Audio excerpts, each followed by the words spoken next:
midda shakiga badan oo maseerka badan aan guursan lahaa ani kale waxaan dooran lahaa qof maseer badan shaki badan waxay xaqeedii dhacsaneen taa maseerka lahayn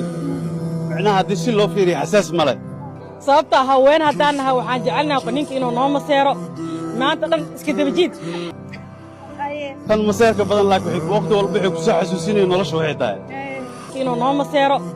maanta dhan iska daba jiid markay maanta maseerka dareentay caaw galarkaaga qabad inta ka imaaday xabiibka xaggan ka yimid xayaatisaan waaye delete message hadaa soo dir inuu delete saaro blog iyo unblog maanta dhan la isku hayo saaxib qalbigiisa uga baxdo waa adagtaa qoftaas waayo waqti walba qalbigaaga ku taagan tahay laakiin naftiisa soo haddii uusan lahayn competition ama tartan uusan lahayn nolosha ma qurux badnaanayso nolol iska degan wax ma tarayso laakiin tan maseer ma lahan oo guriga markaa imaado waa iska aamusan tahay biilka ilmaha marka inta lee ku leedahay bis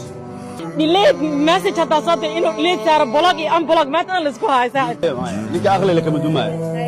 ninka aqli leh soo u dejiyo oo yaqaan jacaylka naftiisa soo haddii uusan lahayn competition ama tartan uusan lahayn nolosha ma qurux badnaanayso nolol iska degan wax ma tarayso marka blog iyo unbloggaas aan jeclaa